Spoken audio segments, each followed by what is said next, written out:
Welcome to Cybercast, decoding today's cyber issues. I'm Alexander Bolova, production lead at GovCIO Media and Research. With me today is Deputy Editor Kate Macri. Hi, Kate. Hi, Alex. You had the opportunity to chat with DISA Cybersecurity and Analytics Director Dr. Brian Herman. How'd it go? I thought it went really well. It was really cool to hear about the completion of the Thunderdome Zero Trust prototype pilot and what the next steps are and how this is impacting cybersecurity for the armed services and basically all of DoD in some pretty tangible ways. So it was a good interview. For those who don't know, and by those who don't know, I mean me, what exactly is the Thunderdome pilot? So the Thunderdome Zero Trust prototype pilot was awarded to Booz Allen Hamilton last year for $7 million. It was supposed to be a 6-month pilot to kind of build out what Zero Trust would look like for DISA and in a way that could be extended out to the service branches and for the state, basically all of DoD. It's supposed to be like a pilot, like test case for basically all of DoD run by DISA. Last summer, they decided to extend the pilot for another 6 months because they wanted to make sure that they were building out zero trust solutions for the classified network, SIPRNet, and then also the unclassified network, NIPRNet. So they wanted to extend the pilot so as to make sure that they were covering all their bases, so to speak. So they finished in February, and yeah, there were some really interesting lessons learned. I think one of the most interesting aspects of this whole thing was they've really honed in on the importance of data management and managing applications that you use, like on your work computer or your phone, whatever, because that's a really big part of Zero Trust. And that's kind of the next step, really, is to secure data and applications and make sure that the data management piece is in place before extending to protection mechanisms, because you can't protect something if you don't know where it is, who has access to it, or what it's used for. And it seems like this pilot was really able to help them identify those foundational pieces so that they can go about implementing stronger security controls in a way that's interoperable across the services. Because part of this is you have the Army, you have the Navy, you have the Air Force, and then you have all the fourth estate DoD components, like DISA or like DARPA, all of those other little DoD agencies. And they all need to be able to share data information with each other in a secure way in order to be a truly joint force, as they like to say. And this is, part of the Joint All-Domain Command and Control initiative, which is all about getting the right information into the hands of decision makers, which are sometimes warfighters, at the right time. And you can't do that if you can't do that securely. And Zero Trust is supposed to make that happen. And so Thunderdome, in a lot of ways, was really that first step of okay, what's the data situation? And where do we go from here and securing this and securing the type of information that we're trying to communicate with each other, if that makes sense. Right. So what you're telling me is that this has nothing to do with the classic film Mad Max Beyond Thunderdome? No, but I did not even know that there was a Mad Max movie called that, which is, I guess, kind of embarrassing. I wonder if that's why they named it Thunderdome, because, DoD loves their nerdy sci-fi names for things. I mean, just look at the software factories. Half of them are named after Star Wars terms, planets, etc. Well, we will briefly leave Thunderdome and Mad Max behind for a second to talk about our guest, Dr. Brian Herman. Can you tell me a little bit about him and what he brought to the conversation? So Brian has been one of the leads on the Thunderdome pilot from the very beginning. So he has a pretty granular understanding of the ins and outs of the pilot, what went well, what maybe didn't go as well, what the next steps are. So he's someone who is, I guess you could say, like he's very in the weeds with Thunderdome, and he has a really strong understanding of what's going on there. But he also has a good understanding of DoD, IT, and security needs in general because he served in the Air Force for several decades and then came to work at DISA in IT capacity. So, he's had a long career in DoD. He's spent some time, in one of the services, primarily in some tech roles. He has experience as a software engineer and, someone who was responsible for developing efficient ways to evaluate software delivered on Air Force weapon systems. So he understands the technology very well, which means that he also has a good perspective into how to secure it, especially in terms of like what the services are looking for. I mean, the military, like the armed services, but also, the fourth estate perspective as well. So he's in this unique position where he has both perspectives. And, that can be true of lots of people in DoD. I mean, often people who work in the fourth estate worked in the armed services first, but it's always great to see someone who has had a long career in the weeds with all of this. And now he's helping to come up with a new way to secure it, basically. Well, it sounds like Dr. Brian Herman was the perfect person to talk about Thunderdome with. So with all of that in mind, let's take a listen to your conversation.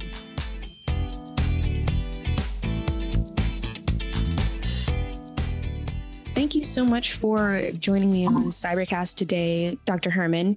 I want to get started with an overarching question on the Thunderdome Zero Trust prototype. So now that the Thunderdome Zero Trust prototype has been completed, what would you say were the most notable lessons learned?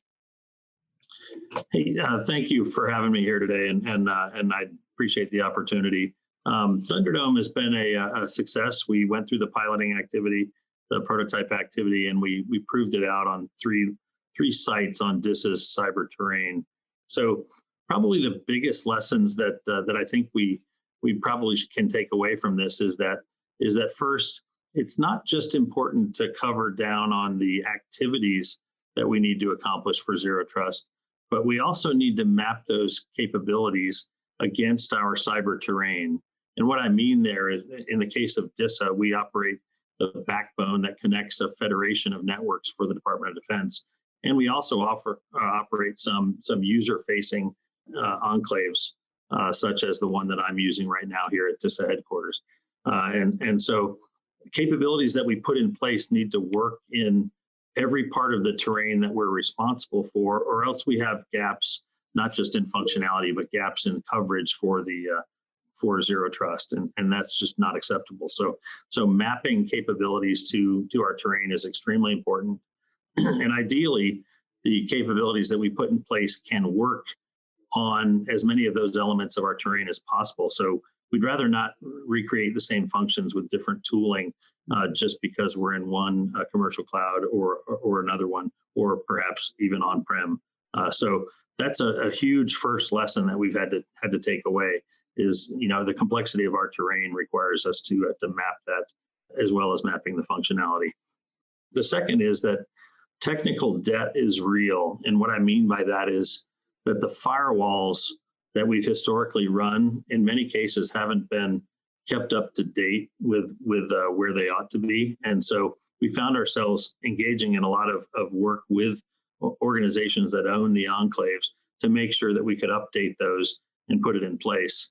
But as an ancillary lesson to that, we found that the capabilities that we're putting in place with Thunderdome actually improve our cyber operations state significantly over what we've historically had, meaning that Joint Forces Headquarters DODN and or Cyber Command can issue orders, and we can actually centrally make changes to our cybersecurity apparatus in this new model, where in the past we actually had to issue orders to the component cyber commands and they would direct the actions of their team. So we're much faster, which is absolutely essential as we try to take on peer adversaries going forward.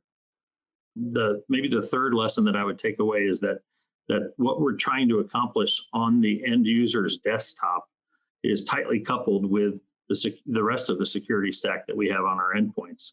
So we are making a move from some legacy cybersecurity tools to use things like Microsoft Defender for Endpoint, and we use Comply to Connect.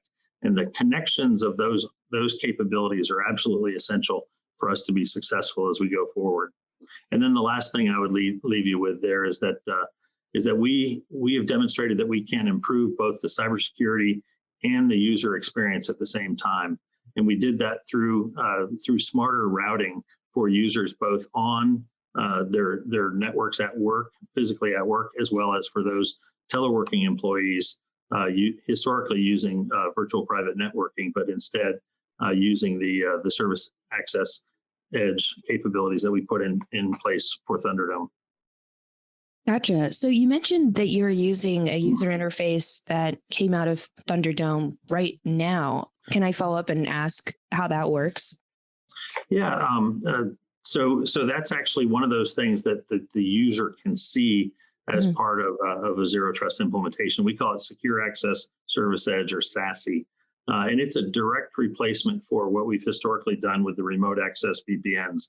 Those were critically important as we got into the initial stages of the pandemic, with many workers working in other locations. But they're not, they're good capabilities, but they're not zero trust in the sense that they don't take advantage of other information that we have available. So in this case, the SASE tool is called Global Connect, and when I connect through that, it takes a look at my device, the data that's captured by the security tools on my device, and says that device is managed and it's patched accurately, and then it also looks at the identity information that I present as a user, in this case through Identity Credentialing and Access Management, or ICAM, and the public key capabilities that we have to ensure the identity of an individual. And it says, based on that endpoint information and based on that user information, I will allow direct access to a capability. So things like Office 365 are a good example. Instead of routing that into the joint regional security stacks and then hairpinning out through a boundary cloud access point to that commercial cloud capability, if you're actually teleworking, it directly connects you via commercial routing to the secure commercial cloud capabilities. And so not having to go through that convoluted routing actually improves the user experience. And so I've had users tell me that they prefer to work from home right now because the routing is actually much better for them from home. And we're working on the on-prem side too, so that won't continue to be a thing, but it is something that we're pretty proud of, the fact that that's both better security and better performance. Yeah, that's really interesting that it works better for folks working from home, because I've read a lot about how, zero trust can enable a remote workforce, basically, which I think we were aware of, coming out of COVID lockdowns. But it's interesting hearing how this solution kind of works better in a remote environment anyway, which is that's just some cool context. So my next question for you is, what are some of the next steps for implementing Thunderdome across Fourth Estate and military service branches now that you've completed the prototype? Thanks. So you're absolutely right. We're going to more broadly implement the capability across DISA's terrain. I'll use the terrain word again, focusing primarily on enclaves. So DISA is now responsible for providing user enclaves for the Fourth Estate, defense agencies and field activities. And so what we're doing is moving away from the historical geographic or hierarchical approach for cybersecurity and trying to put some of the security capabilities closer to the users and some of the capabilities closer to the applications and data, and caring a little bit less about what happens in the middle of the network in between them. And so I'll use the first example is customer edge security stacks. Those are being placed at the site where users are connecting. So if I'm here at Fort Meade today, we have several customer edge security stacks that will be here for organizations. Instead of those organizations regionally checking into a joint regional security stack site, because that's really not taking us in the right approach from a routing perspective. So we secure it closer to the users, and then that capability also provides some software-defined wide area networking functions, which include microsegmentation. So meaning we limit a user's ability to move across the network to where they're actually coming from. And so we've done that, some of that in the past, but this combines that software-defined nature of that. Also provides the automation of network management functions. So again, we get better user experience as we do that. And then the next piece of this is we need to press application owners and data owners to start to make these fine-grained access control decisions that depend upon the information I mentioned before. So comply to connect endpoint data, ICAM data, that all needs to come together for application and data owners to be able to make those kinds of decisions that based on the fact that it looks like your IP address is coming from Russia, probably we don't want to give you access to it, or we might limit the kind of access that we would have for these kinds of things. So the sky's the limit in terms of what we can do, but until the application owners and the data owners actually adopt those things, we have continued to have work to do. And that's not just for DISA and our terrain, it's also for the entirety of the department. Yeah, I think the data piece is especially interesting when talking about zero trust. And I recently interviewed the Army about zero trust, and they said DISA had to kind of wrangle some processes to get a common view of identity data for the Thunderdome pilot. Can you discuss the data management and data interoperability aspects of Thunderdome and how you're working with the services to ensure seamless interoperability of identity management? Yeah, certainly, and I would put this under the heading of identity credentialing and access management. So we've had the capabilities to do identity provider functions in the department at the enterprise level, and we're in the process of federating the information that we have about every user with the services who have their own, who in most cases have some of their own implementation. So we've done this as well. So the Defense Manpower Data Center, DMDC, is responsible for the attributes about every user in the Department of Defense. But the reality is organizations like the Army, through their own separate HR systems, have, in some cases, better attributes about their users, more information available to them than we have at the enterprise level. And so we're working through the ICAM governance process to synchronize that data through DMDC so that we can then feed that back out to everybody so that we can know exactly what all there is to know about Brian Herman in this case, and whether we should grant him access to something. And there's, so it's not so much wrangling, it's the fact that they had better data in that case, and they wanted to use some of that data to make decisions. And so we support that, and we're always looking to add additional attributes about users at the enterprise level, but where they exist sometimes in the component level, we'll take that too and try to feed that through DMDC to have enterprise level information. But synchronization does happen in the background already, and we just like more of it, to be honest with you. Gotcha. So can you describe what the Thunderdome conditional remote access pilot with the Army looks like and what it hopes to accomplish post Thunderdome?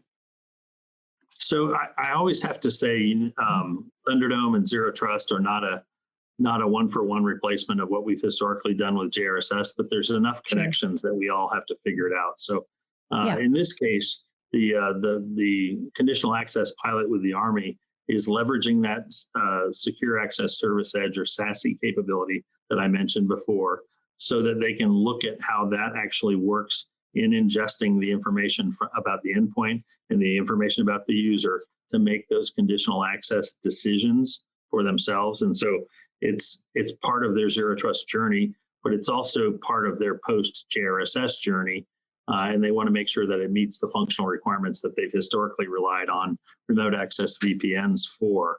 But it goes beyond that in the sense that it allows them to make much more fine-grained decisions than they've historically made with remote access VPNs. That's awesome. I mean, I feel like that's kind of the point of zero trust, right? Exactly. Yeah. So are you guys coordinating with the DoD GovCIO Zero Trust Portfolio Management Office to integrate interoperable zero trust solutions with Thunderdome? I guess my question is really like, where does Thunderdome fit in terms of the wider zero trust ecosystem going on at DoD right now? So the zero trust strategy from the Department of Defense level drives the need for, I want to say, 91 activities to reach a target level of zero trust by 2027.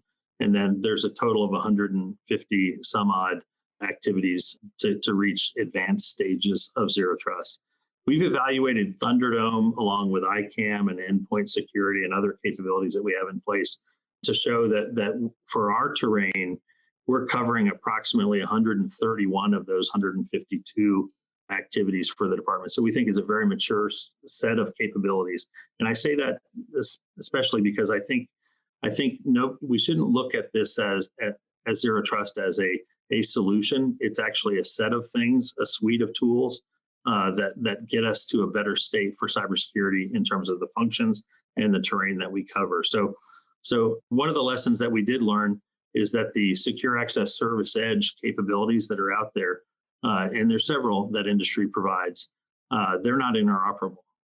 And we think that's a big problem. So we've worked with industry to try to identify why they ought to look for interoperability among themselves, primarily because it's unlikely that the department will land on one particular tool because the execution of zero trust or the implementation of zero trust is actually decentralized. So organizations have their own choice, and by later this fall, we'll all have established our full implementation plans to reach that target state by 2027. In many cases, the services are interested in the tools that we've put in place for Thunderdome, and they may either leverage them outright via our contract or support from DISA, or they may do the same thing with their own mechanisms. And we're not concerned either way. The capabilities that we have in Thunderdome are being put together in a production follow-on contract that can be leveraged sort of a la carte, so that they can pick and choose the pieces that apply to them and that apply to their terrain based on where they stand now and where they're headed in the future. So I think it's a really good lesson that we're working as closely as we are with the Army. We're also working very closely with the Navy and Air Force. So we see commonality among the solutions that people are finding in this area. But we also see that there's some gaps where we need to go forward in the future. So I would say that the next activity we need to take on a little bit more strenuously across the department is the data pillar. That we haven't done a significant amount of work to tag the data and establish what access control rules should be in place for data. We've done more of that for applications. And I think that's the next big thing that we need to attack as we go forward. And we work very closely with not just the DoD CIO's Zero Trust Portfolio Management Office, but also the services and their Zero Trust leads, so that we can establish a good way forward in coordination with each other, but not necessarily implementing on their behalf. It's just it's a loose coupling of activities to make sure we all get to the right place. Sure.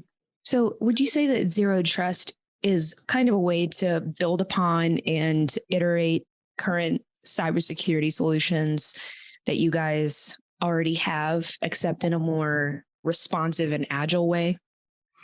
So I would say that maybe I'd say it a little bit differently, is not everything that we've historically done has a place in the zero trust future. Sure. So as we look across the cybersecurity tools that my organization in particular is responsible for, we see perimeter activities, we see endpoint activities, we see ICAM capabilities, we see data and analytics. Most of those things need to occur, but they may change over time. So we're doing in-depth portfolio reviews to establish what we should be doing there in each of those portfolios as we go forward. And I'll use the perimeter as an example there. The idea with zero trust is that you assume the enemy is already inside your networks, and we don't use the fact that they're inside the network as the reason for granting them access to either data and or applications or other infrastructure. And so we don't think the perimeter goes away, but we may not have to care about it quite as much as we do today. So we still lock the front door of our house at night, even if we're feeling safe in the room that we sleep in. But we don't throw that whole idea out as we go forward. So I think some of these things are changing, but they're not going away. And that's the part where I think some people forget is that there isn't a complete abdication of the need to defend our networks. It's just that the networks themselves aren't the reason why we're defending. We're defending so that we can keep them away, keep the adversary away from the crown jewels, if you will, of data and applications. Yeah. So this was an almost $7 million prototype. How does the cost of this prototype compare to the cost of other like cybersecurity technologies or solutions in the long run? What kind of costs do you project will be associated with zero trust as an approach to cybersecurity? And I guess what I'm really asking is, like, do you expect this to save you money in the long run? I do think that the end state, well, probably end state's a misnomer as well, but I think that the bundle or suite of capabilities that we're putting in place are both financially beneficial and operationally beneficial. So like I mentioned before about the ability to push cyber tasking automatically across the department, that's never existed before. We're getting rid of approximately 15 joint regional security stacks around the department, and organizations are going to have probably a larger quantity of those customer edge security stacks, but they're much smaller, easier to manage devices, and things that can be managed locally as well. So I think from both a financial and an operational perspective, this is good news. We're not all, as I mentioned, landing on necessarily the exact same capabilities, but as we put our capabilities together, we're building the ability for the rest of the department to leverage them should they choose. And so we're negotiating department level licensing costs. So I can take advantage of the fact that the Army's potentially going to use the same solution, and likewise the other services as well. So when we come at industry jointly at the department level, we actually get better buying power. And so I think we're going to have good news in that space. That's awesome. Well, I don't have any more questions for you at the moment. Was there anything that you wanted to add before we wrap up today? I guess the one thing that I would add is we're doing a little bit of rebranding of our cybersecurity capabilities, and so we're using Thunderdome to be considered the umbrella of all of our zero trust activities. So anything that we've had historically in other portfolios, even perhaps, we're trying to set that future state for what that looks like, and casting that as part of the zero trust umbrella. So the prototype activities that we've done are successful from that perspective, and now we're more broadly implementing those. The next thing, as I mentioned, we're going to improve the data pillar that we know needs to be done. We're going to press to have application and data owners actually use this information about endpoints and users to make those fine-grained access control decisions. And we're just going to look for the next significant gap, with either technical gap or terrain-based gap, to make sure that we cover the threat as it emerged. But I think zero trust is a concept. It is not an end state, and we're moving forward with a threat-based look at what needs to be done next to improve our cybersecurity. Awesome. Well, thank you so much for your time this morning, Dr. Herman. I really appreciate it. You are very welcome. It was a pleasure talking with you. Thank you.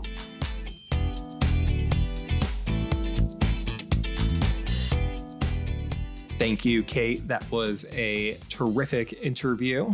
Before we let our listeners go, do you have any last takeaways or highlights you want to leave them with? I think it was cool that he used Zero Trust to connect to our interview.